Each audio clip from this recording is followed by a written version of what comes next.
ये जो तेलंगाना का असेंबली इलेक्शन है, ये महज इलेक्शन नहीं है, ये 2024 का सेमीफाइनल है। सांस नहीं ले पा रहा है ओल्ड हैदराबाद। डेवलपमेंट के नाम पे सिर्फ तकरीरें हुई हैं। मुझे बताए ओल्ड हैदराबाद में कौन सा डेवलपमेंट हुआ है? मेट्रो क्यों? क्या मेट्रो में चलने का हक नहीं है ओल्ड हैदराबाद की आवाम को? मजलिस इत्तेहादुल मुस्लिमीन राजा सिंह के मसले पर घिर गई है। दारुस्सलाम जहां पर है वहां का एमएलए भाजपा का है, तो फिर आप पूरे मुल्क में जा करके भाजपा को हराने का दावा कैसे करते हैं? पीसफुल रहा है। मेरा ख्याल है कि आलेर भूल गए क्या? आलेर में हथकड़ी लगे हुए बच्चों को इनकाउंटर किया गया, ये पीसफुल होना है? और हालत यह हो गई है कि दावे कर रहे हैं कि हजरत उमर फारूक रज़ियल्लाहु अन्हु के बाद अगर कोई इंसाफ पसंद नेता आया है तो केसीआर आए। ये दावे कर रहे हैं कि हम आपके लिए अल्लाह से लड़ जाएंगे। केटीआर ये बात कह रहे हैं। तेलंगाना की आवाम को एक बार ये सोचना चाहिए कि आपने किन लोगों के हाथ में हुकूमत दे रखी है। बीआरएस को, एमआईएम को ये समझ में आ गया है कि अब इलेक्शन उनके हाथ से निकल गया है, तो फिर इल्जाम के नाम पे उनके पास और कुछ नहीं है। रेवंत रेड्डी तो कसम खाने को तैयार है भाग्य लक्ष्मी मंदिर में, बाकी लोग भी क्या कसम खाने को तैयार हैं? कांग्रेस पार्टी तेलंगाना में बिना किसी सपोर्ट के क्लियर कट सरकार बनाएगी। हम इतना वादा करते हैं कि तेलंगाना हमें सरकार बना के दे, हम दिल्ली जीत करके तेलंगाना की झोली में डालेंगे। सबसे पहले तो यहाँ आए हुए मीडिया के तमाम साथियों का बहुत शुक्रिया अदा करता हूँ। मेरी ख्वाहिश थी कि मीडिया के साथियों से मुलाकात हो, और ख़ास तौर से मीडिया के वो साथी जिन्होंने मेन स्ट्रीम मीडिया से हट करके अपनी एक दुनिया बनाई, अपने फॉलोअर्स बनाए और अच्छी पत्रकारिता की, अच्छी सहाफ़त की। मैं उनसे मुलाकात करना चाहता था, तो आज आपके सामने हूँ। तेलंगाना में स्टेट इलेक्शंस चल रहे हैं, आपको पता है 5 सूबों के इलेक्शन हैं, जिसमें 3 सूबों के इलेक्शन हो चुके हैं। अब तेलंगाना और राजस्थान का इलेक्शन बाकी है। राजस्थान का इलेक्शन 25 तारीख को और तेलंगाना का इलेक्शन 30 तारीख को है। पूरे तेलंगाना में इस वक्त इलेक्शन सीधे सीधे बीआरएस बनाम कांग्रेस पार्टी है, और बीआरएस का सपोर्ट करने के लिए पीछे से भाजपा का पूरा बैकअप है उन्हें, और यहाँ की जो लोकल पार्टी है उनका भी सपोर्ट है उन्हें। और कांग्रेस अकेले पूरी ताकत के साथ एक सुनामी की तरह पूरे तेलंगाना में जनसैलाब जो दिखाई पड़ रहा है, उसे मैं रूरल एरिया में भी जाके देख रहा हूँ, और इधर ग्रेटर हैदराबाद के आसपास जो विधानसभाएं हैं, असेंबलीज हैं, वहाँ भी देख रहा हूँ। कांग्रेस की जो गारंटीज हैं उनमें लोगों का भरोसा इस कदर है कि ख़ासतौर से ख़वातीन जिस शिद्दत के साथ रेवंत रेड्डी की सभाओं में, राहुल गांधी जी की सभाओं में, प्रियंका गांधी जी की सभाओं में, खरगे साहब की सभाओं में, और ख़ुद मैं भी जहां जा रहा हूं वहां जिस तरह से उमड़ के आ रहे हैं लोग, और ख़ासतौर से अक़लियतों के भी लोग जिस तरह से उमड़ के आ रहे हैं, वो ये जता रहा है कि पूरे तेलंगाना में कांग्रेस पार्टी क्लीन स्वीप करने जा रही है, क्लियर मेजॉरिटी के साथ सरकार बनाने जा रही है। टीआरएस गवर्नमेंट जो अब बीआरएस हो गई है, उसके 10 साल का जो एंटी इनकम्बेंसी है और जो झूठ है केसीआर साहब का, वो आवाम के सामने है, और अब आवाम उस 10 साला झूठ का बदला लेने के मूड में है। और मुझे पूरा यकीन है कि 30 तारीख को जब तेलंगाना की आवाम ईवीएम की कतारों में खड़ी होगी, तो केसीआर साहब के जो तमाम झूठ हैं, 12% रिजर्वेशन का झूठ, शादी मुबारक का झूठ, डबल बेडरूम का झूठ, और साथ ही साथ मुल्क की सेकुलरिज्म को बचाने के लिए, तेलंगाना की सेकुलरिज्म को बचाने के लिए बीजेपी से अलग रहने का जो एक झूठ था उनका, उस झूठ के खिलाफ जाकर के वोट करेगी, मुझे पूरा यकीन है। अब मैं बहुत मुतमईन हूँ, चूँकि मैं पूरे तेलंगाना में लगातार आवाम के बीच में जा रहा हूँ, इसलिए पूरी मुतमईनी से ये कह सकता हूँ कि तेलंगाना में कांग्रेस पार्टी सरकार बनाने जा रही है। मेरे पास जो बात है मैं वो कह रहा हूँ। बाकी आपके सवाल जो हैं वो आए तो मुझे अच्छा लगेगा। मैं आपके तमाम मीडिया के साथियों के सवाल जो है वो आमंत्रित करता हूँ। आपके सवालों का इंतज़ार। कांग्रेस पार्टी इमरान की सपोर्ट कर रही है। पुराने शहर के इलाके में 90% मुसलमान हैं, वहाँ गैर कौम के हमारे भाई को ले जाके डाले, क्यों लड़ने वालों को वहाँ पर टिकट देंगे? आपके दो सवाल हैं। पहला सवाल ये कि क्या बीआरएस भारतीय जनता पार्टी को सपोर्ट कर रही है? हाँ, सपोर्ट कर रही है। ट्रिपल तलाक से लेकर के प्रेसिडेंट के इलेक्शन से लेकर के वाइस प्रेसिडेंट के इलेक्शन से लेकर के, मैं पार्लियामेंट का मेंबर हूं। मैंने वहां देखा है कि जब भी कोई ज़रूरी बिल होता है तब बीआरएस भारतीय जनता पार्टी को या तो सपोर्ट करती है, उनके सपोर्ट में वोट करती है, या फिर वॉकआउट कर जाती है। वॉकआउट का मतलब भी सपोर्ट करना ही होता है। दूसरी बात, आज तक पिछले 9 साल में भारतीय जनता पार्टी के सेंट्रल गवर्नमेंट ने ईडी, सीबीआई, इनकम टैक्स पूरी अपोजिशन पार्टीज पे छोड़ रखा है, लेकिन बीआरएस इससे अछूती है, एमआईएम इससे अछूती है। यह रिश्ता क्या कहलाता है?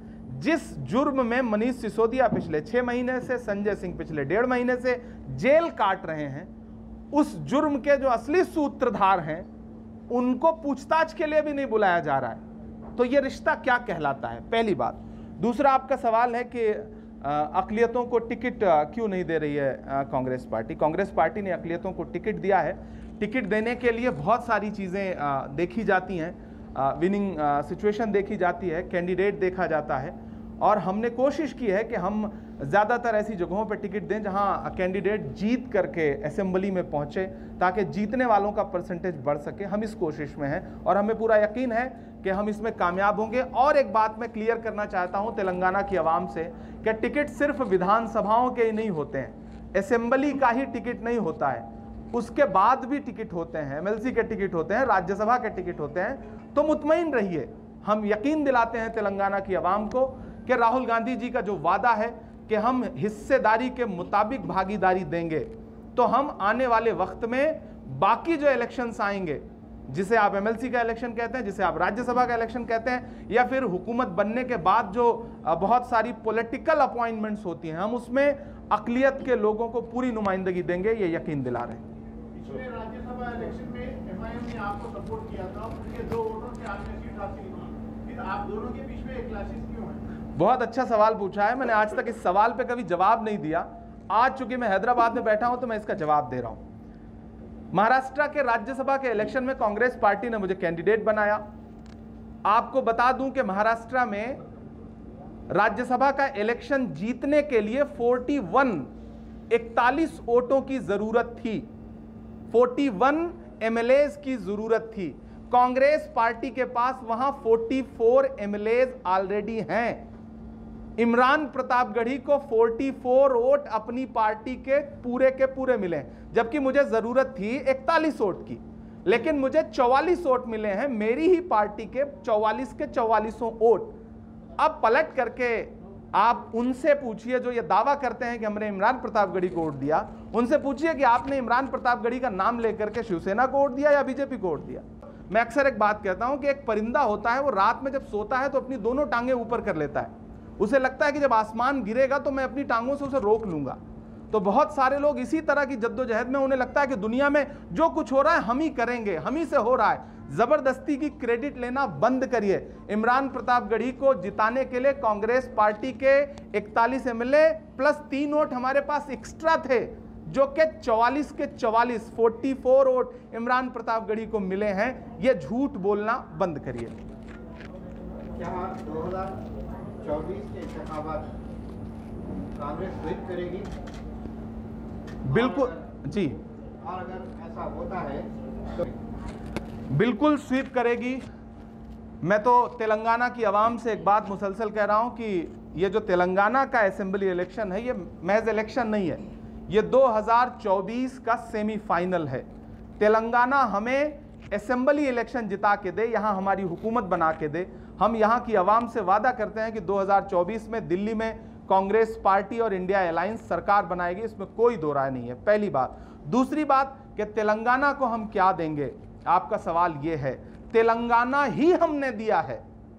तेलंगाना बनाने वाली कांग्रेस पार्टी है, तेलंगाना के मूवमेंट को एक्सेप्ट करने वाली कांग्रेस पार्टी है। तो तेलंगाना स्टेट हमने दिया है। जब उस स्टेट से हमें इतनी मोहब्बत है कि हमने अपने सियासी नुकसानात झेल कर भी स्टेट फॉर्म किया, स्टेट बनाया, तो आप अंदाजा लगाइए कि सोनिया जी के दिल में, राहुल गांधी जी के दिल में, खरगे साहब के दिल में, पूरी कांग्रेस पार्टी के दिल में तेलंगाना को लेकर के कितनी हमदर्दी होगी। यहाँ असेंबली इलेक्शंस को लेकर के हमारा जो डिक्लेरेशन है, हमारे अलग अलग कम्युनिटीज से जो वायदे हैं वो आपके सामने, हमारा मैनिफेस्टो आपके सामने। पार्लियामेंट का इलेक्शन आएगा तो हम उसके लिए तेलंगाना के लिए अलग से कोशिश करेंगे कि कुछ डिक्लेरेशन लेकर के आएं और वो उस टाइम पे हम बताएंगे। लेकिन हम इतना वादा करते हैं कि तेलंगाना हमें सरकार बना के दे, हम दिल्ली जीत करके तेलंगाना की झोली में डालेंगे। क्या कांग्रेस? बहुत अच्छा सवाल है और मुझे लगता है कि हैदराबाद में खासतौर से यह सवाल जरूर पूछा जाना चाहिए।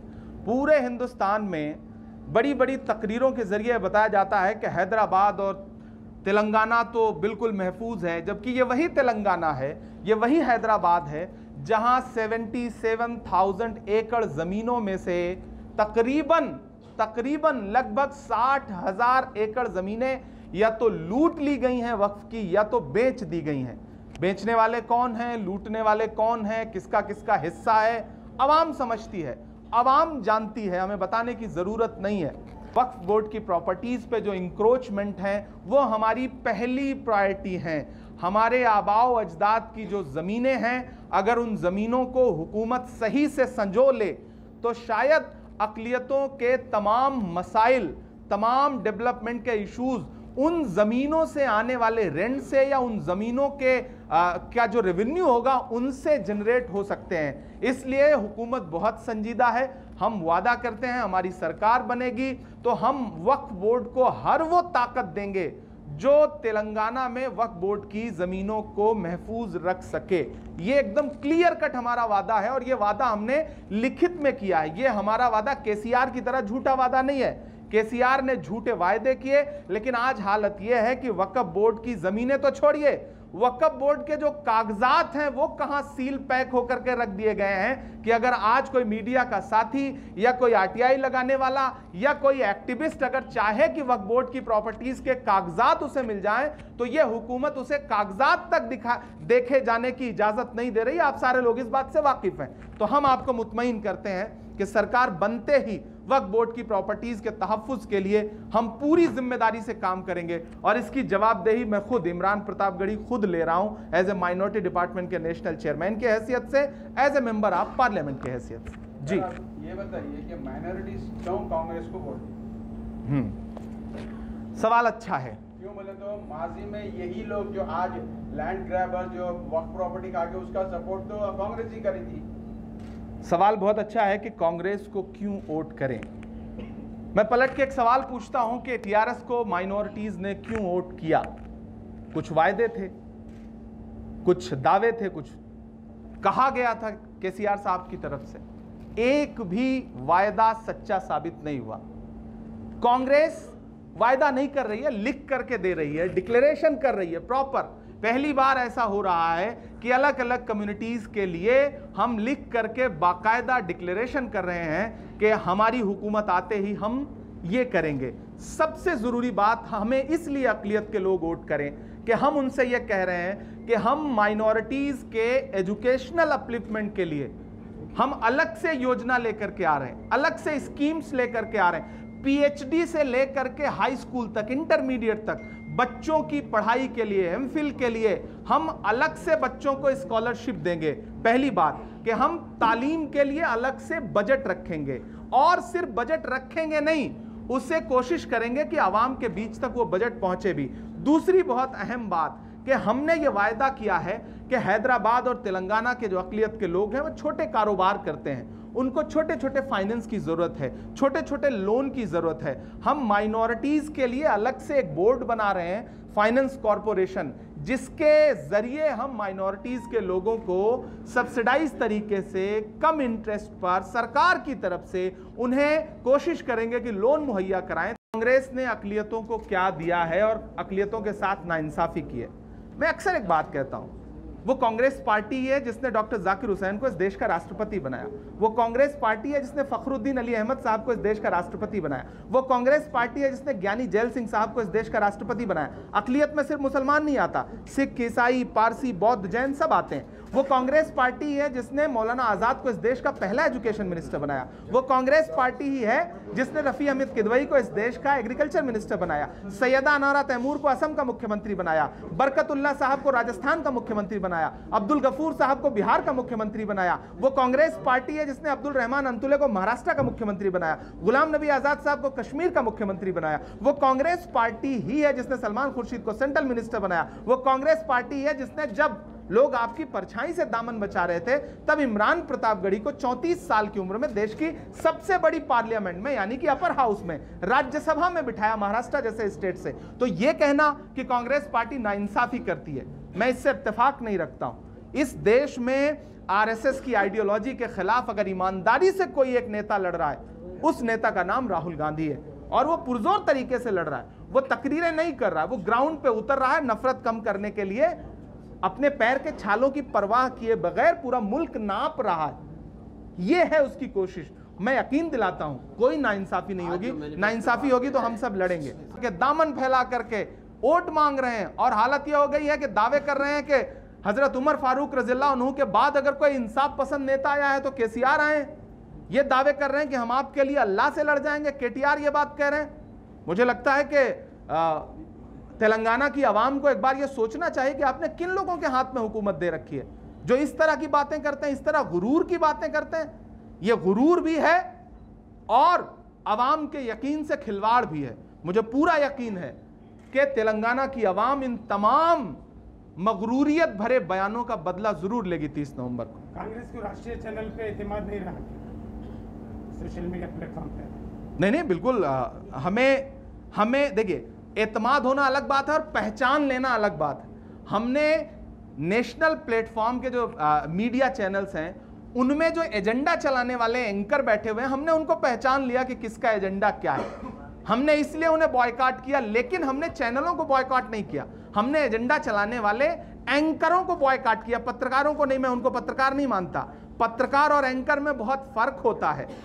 तो हमें देखिए, ये इंस्टीट्यूशन हमने बनाए हैं, मीडिया, जुडिशरी, बाकी जो एजेंसीज हैं, ये किसने बनाया? कांग्रेस पार्टी ने बनाया। हम उन इंस्टीट्यूशन को बचाना चाहते हैं, हम इसलिए उन्हें सुधारना चाहते हैं, इसलिए ये कवायद कर रहे हैं। बाकी मैं सोशल मीडिया के जो साथी हैं उनका शुक्रिया अदा करूंगा कि आप लोग अच्छी पत्रकारिता कर रहे हैं और हुकूमतों के दबाव में नहीं है, बचे हुए हैं। मुझे लगता है राजा सिंह तीसरी बार इलेक्शन लड़ रहा है। पिछले 2 बार भी उन्होंने नहीं लड़ाया। स्ट्रेटजी तब भी रही होगी, क्या हरा पाए? नहीं हरा पाए ना। अब सवाल यह खड़ा होता है कि राजा सिंह को हराने की स्ट्रेटजी तो समझ में आती है, तकरीरों में कह रहे हैं। जब घिर गए तो जब उनकी पार्टी के खुद के कई जिम्मेदार ओहदेदारान ने राजा सिंह के इशू पे उन्हें घेरा। मेरा तो सवाल यह है कि अजरुद्दीन के खिलाफ कैंडिडेट देते हैं, जा करके गलियों गलियों फिर करके अजरुद्दीन को हराने की कोशिशें कर रहे हैं, लगातार कैंपेन कर रहे हैं। लेकिन राजा सिंह के खिलाफ ना तो कैंपेन करने जाएंगे, ना तो कैंडिडेट देंगे। अकबरुद्दीन ओवैसी साहब जयपुर जाकर के रैली करेंगे, गोशा महल में करते हुए किसी ने देखा हो तो मुझे बताएं। नहीं करेंगे। कौन सी स्ट्रेटजी है ये? जो हिकमत अमली का दावा करके, हिकमत अमली की बात करके आप राजा सिंह के इशू पर अपना दामन बचाना चाहते हैं, ये हिकमत अमली आपकी उत्तर प्रदेश में कहां जाती है, बिहार में कहां जाती है, गुजरात में कहां जाती है, राजस्थान में कहां जाती है? वहां तो आप कहेंगे कि हम अपनी क़यादत खड़ी कर रहे हैं, यहां क्यों नहीं? आप गोशा महल में अपनी क़यादत क्यों नहीं खड़ी करना चाहते? ये सीधे सीधे, चूंकि इस बार मजलिस इत्तेहादुल मुस्लिमीन राजा सिंह के मसले पर घिर गई है। दारुस्सलाम जहां पर है, यानी कि मजलिस का हेडक्वार्टर जहां पर है, वहां का एमएलए भाजपा का है, तो फिर आप पूरे मुल्क में जा करके भाजपा को हराने का दावा कैसे करते हैं? घिरे हुए हैं, इसलिए कह रहे हैं कि हिकमत अमली है, स्ट्रेटजी है। ये पूरी तरह से झूठ है। जी, अगर कांग्रेस को जरूरत पड़ी, सीट्स कम है, तो वो क्या एमआईएम से सपोर्ट लेंगे? इंशाअल्लाह हम क्लियर मेजॉरिटी के साथ सरकार बना रहे हैं। ठीक है, अगर कम बढ़े तो हम कह रहे हैं, हम क्लियर, हम बहुत यकीन के साथ कह रहे हैं। हमारे सारे इंटरनल सर्वे ये कह रहे हैं, और भाजपा के भी सारे इंटरनल सर्वे कह रहे हैं, बीआरएस के भी सारे इंटरनल सर्वे ये कह रहे हैं कि कांग्रेस क्लियर मेजॉरिटी के साथ सरकार बना रही है। हमें किसी की जरूरत नहीं पड़ेगी, कांग्रेस अकेले। मैं कह रहा हूं अगर तक हम क्यों जाएं, अगर ऐसा हो जाएगा, अगर वैसा हो जाएगा। मेरा अपना मानना है कि कांग्रेस क्लियर मेजॉरिटी के साथ सरकार बना रही है। हमें कांग्रेस की योजनाओं पर, उनकी स्कीम्स पर पूरा यकीन है, हमें अवाम के प्यार पर पूरा यकीन है। भारत जोड़ो यात्रा तेलंगाना से जितने दिन गुजरी, उसमें जो अवाम उमड़ के आई, वो चाहे चार मीनार हो या पूरा रूरल का इलाका हो, हमें उस पर पूरा यकीन है। हमें पता है कि हम तेलंगाना में भी नफरत के बाजार में मोहब्बत की दुकान नहीं खोलेंगे, बल्कि बड़ा सा शोरूम खोलेंगे, जैसे हमने कर्नाटका में खोला, जैसे हमने हिमाचल में खोला, जैसे परसों हुए इलेक्शन में हमने मध्य प्रदेश में फिर से सरकार रिपीट हो रही है, आपको पता चलेगा। बीआरएस मैं बार-बार आपके ऊपर इल्जाम लगाती है, कांग्रेस के दौरे इख्तियार में तेलंगाना में काफी फसाद हुए, मुत्तहिदा आंध्रा में, और पिछले 10 साल में जो है काफी पीसफुल रहा है तेलंगाना। इस बारे में आपका क्या? पीसफुल रहा है? मेरा ख्याल है कि आलेर भूल गए क्या? आलेर में हथकड़ी लगे हुए बच्चों को इनकाउंटर किया गया, ये पीसफुल होना है? मुझे तो नहीं लगता कि ये पीसफुल होना है। इल्जाम लगाने के लिए आप कुछ भी कहें। मुत्तहिदा आंध्र प्रदेश में जो भी डेवलपमेंट था, उस डेवलपमेंट के बाद मुझे बताए ओल्ड हैदराबाद में कौन सा डेवलपमेंट हुआ है? मेट्रो क्यों? क्या मेट्रो में चलने का हक नहीं है ओल्ड हैदराबाद की आवाम को? ट्रैफिक का हाल यह है कि मैं पिछले एक हफ्ते से ज्यादा वक्त से ओल्ड हैदराबाद और उसके आसपास के इलाकों में हूं। ट्रैफिक का हाल यह है कि अगर एम्बुलेंस भी फंस जाए तो शायद जिंदगी चली जाए किसी इंसान की। ट्रैफिक सांस नहीं ले पा रहा है ओल्ड हैदराबाद। डेवलपमेंट के नाम पे सिर्फ तकरीरें हुई हैं, झूठे भाषण हुए हैं, केसीआर का झूठ है। उस्मानिया यूनिवर्सिटी की बिल्डिंग आप जाकर के देखिए तो आपको लगेगा कि हमारी जो विरासत थी, हमारे आबाओ अजदाद की जो विरासत थी, उसमें प्लास्टर झड़ रहे हैं। आप हॉस्पिटल्स जाकर के देखिए, आपको समझ में आएगा कि क्या डेवलपमेंट हुआ है। आप इल्जाम लगाएंगे कि कांग्रेस ने क्या किया है? कांग्रेस ने ही किया है जो कुछ किया है। टीआरएस ने तो अपने महल बनाए, अपना नाम बदला, इससे ज्यादा कुछ भी नहीं किया। बाकी लोगों ने अकलियत के वोटों की ठेकेदारी करके अपनी जेबें भरी, अपने बंगले बड़े बनवाए। अवाम आज भी गुर्बत में रह रही है, चाहे वो ओल्ड हैदराबाद हो या रूरल इलाका हो। आपको ये बात समझ में आएगी जी। रेवंत रेड्डी को आरएसएस का एजेंट बताया जा रहा है, इस पर आप क्या कहेंगे? मेरा ख्याल है कि जब बीआरएस को, एमआईएम को ये समझ में आ गया है कि अब इलेक्शन उनके हाथ से निकल गया है, तो फिर इल्जाम के नाम पे उनके पास और कुछ नहीं है। रेवंत रेड्डी तो कसम खाने को तैयार है भाग्य लक्ष्मी मंदिर में, बाकी लोग भी क्या कसम खाने को तैयार हैं? भाई खुले तौर पर प्रेसिडेंट के इलेक्शन में बीआरएस ने वोट किया या नहीं बीजेपी को? मेरा सवाल है। खुले तौर पर वाइस प्रेसिडेंट के इलेक्शन में वोट किया या नहीं किया? तो वोट करना, सपोर्ट करना, साथ देना। नरेंद्र मोदी तेलंगाना में खड़े होकर के कहते हैं कि अपने बेटे को सीएम बनाने के लिए केसीआर हमारे पास आए थे। केसीआर ने आज तक इसका जवाब दिया? नहीं दिया। तो साथ और आरएसएस का सहयोगी होना, आरएसएस का सपोर्टर होना, बीजेपी का साथी होना, यह है? या फिर आपके कह देने से कोई आरएसएस का सपोर्टर हो जाएगा? भाई ईडी आज तक आई एमआईएम के किसी नेता के घर? आई बीआरएस के किसी नेता के घर? नहीं आ रही है ना। बाकी पूरा अपोजिशन बर्बाद हो रहा है। पूरे अपोजिशन में संजय सिंह जैसे आदमी को, मनीष सिसोदिया को ईडी ने जेल भेजा ना। राहुल गांधी जैसे इंसान को 55 घंटे ईडी ने बुला करके पूछताछ की। केसीआर को एक भी दिन बुलाया? नहीं बुलाया। उनके किसी नेता को बुलाया? नहीं बुलाया। कि कांग्रेस पार्टी तेलंगाना में बिना किसी सपोर्ट के क्लियर कट सरकार बनाएगी। हम ऐसी किसी भी पार्टी को अपने साथ नहीं लाएंगे जो छुपे तौर पर, खुले तौर पर आरएसएस और बीजेपी को फायदा पहुंचा रही। एक वक्त था भाजपा की सरकार थी तो तरबूज तक बेचने के लिए वेंडरों के ठेले पलट दिए जाते थे। आज जब से सरकार बनी है, मैं अकलियतों से एक बात कहना चाहता हूं, आपके 90% मसाइल उसी दिन हल हो जाते हैं जिस दिन हुकूमत बदल जाती है। आप हुकूमत बदलिए। आपने 2 बार केसीआर को मौका दिया, एक बार कांग्रेस पार्टी को मौका दीजिए। हमने तेलंगाना बनाया है, इसको संवारेंगे भी हम ही। आप हमें मौका दीजिए। हज व उम्रा की बेहतरीन खिदमात का भरोसेमंद नाम Alhind global services private limited, सऊदी अरब और हिंदुस्तान से मंजूर शुदा Alhind global services private limited, मक्का और मदीना के करीब रिहाइश और हैदराबादी लजीज खाने, मुक़द्दस मुक़ामात की ज़ियारत, डायरेक्ट फ्लाइट, 15 दिन का पैकेज डीलक्स सिर्फ और सिर्फ 95,000 रुपये। और बजट पैकेज सिर्फ 85,000। इसके अलावा लग्जरी ट्रांसपोर्टिंग। उजलत करें, देर न कीजिए, इस सुनहरे मौके से फायदा उठाएं। Alhind global services private limited, first floor, Babu Khan estate, Basheerbagh.